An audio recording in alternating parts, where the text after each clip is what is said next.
mendapatkan nilai pahala di sisi Allah Subhanahu wa Ta'ala. Yang ketiga, yang menjadi usul pokok kebahagiaan bagi hamba Allah Subhanahu wa Ta'ala adalah ta'ah. Tadi sunnah, yang pertama tauhid, yang kedua sunnah. Tauhid adalah lawannya syirik.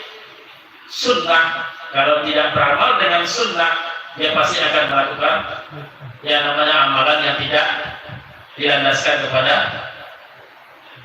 asal.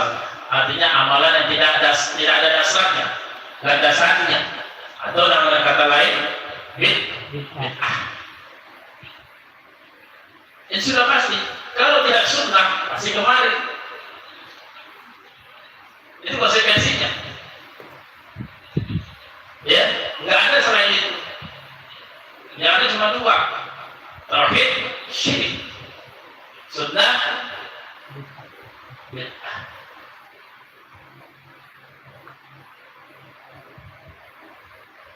Ya, betul. Misalnya orang melakukan umrah, semua tata caranya umrahnya sesuai dengan sunnah, tapi pergi umrah tidak ke Mekah. Kemana? Kalau di Pekanbaru ada tempatnya, ya, di daerah ada namanya daerah Mengkina, ya, serang di Mekah. Atau sebagaimana yang dilakukan oleh sebagian kaum muslimin, umrohnya nggak sah kalau nggak sampai ke kemana? IBB. Dia lebih mengkultuskan, lebih mengutamakan sesuatu yang tidak dicontohkan oleh Nabi. Bahkan dia membatalkan amalan umroh tersebut kalau ini tidak didahulukan. Ini bahaya tanggalnya. Bahaya. Padahal Nabi dan para sahabatnya melakukan umrah tidak pernah kemana-mana kecuali di Mekah. Ada tempat khususnya. Kalau doa boleh kita melakukan di mana-mana kecuali di tempat kuburan. Itu juga niatnya.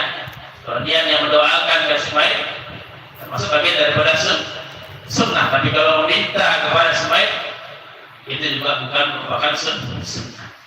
Tapi kalau umrah khusus tempatnya ada, tidak boleh kita lakukan kepada selain tempat ini. Walaupun tata caranya sunnah, semuanya sesuai dengan sunnah, tapi gara-gara tempatnya tidak sesuai dengan apa yang didasarkan, yang dicontohkan, yang dilakukan oleh Nabi Sallallahu Alaihi Wasallam, maka umrohnya apa? Batal. Tidak ada nilai pahala. Ya. Jadi itu tadi konsekuensinya. Imma ke sunnah, imma ke bid'ah. Kalau dia melakukan bid'ah, pasti dia cenderung tidak suka dengan sunnah. Kalau orang yang senang dengan sunnah, sudah pasti hati dia tidak cenderung kepada bid'ah. Itu saja. Dua hal. Yang ketiga adalah taat dengan mengesahkan Allah. Konsekuensi mengesahkan Allah Subhanahu wa Ta'ala apa? Selain bertakwa kepada Allah, menjalankan seluruh perintah yang diperintahkan oleh Allah Subhanahu wa Ta'ala. Itu taat. Prakteknya, realisasinya. Ya, setelah dia asyhadu an la ilaha illallah wa asyhadu anna Muhammadar Rasulullah, baru at-ta'ah, menghasilkan yang namanya iman. Setelah dia mengakui beriman kepada Allah, beriman kepada Rasulullah Sallallahu Alaihi Wasallam, baru yang ketiga harus direalisasikan. Jangan hanya cuma ucapan-ucapan saja. Jangan hanya ucapan-ucapan saja. Dia harus ada konsekuensinya. Ucapan dan perbuatan harus sesuai, harus sama. Ketika dia mentauhidkan Allah, dia wajib melakukan apa yang telah diperintahkan oleh Allah Subhanahu wa Ta'ala terhadap dirinya. Kalau dia beriman kepada Nabi Sallallahu Alaihi Wasallam, maka dia wajib memurnikan, mengamalkan seluruh peribadatannya, harus berada di atas bimbingan dan tuntunan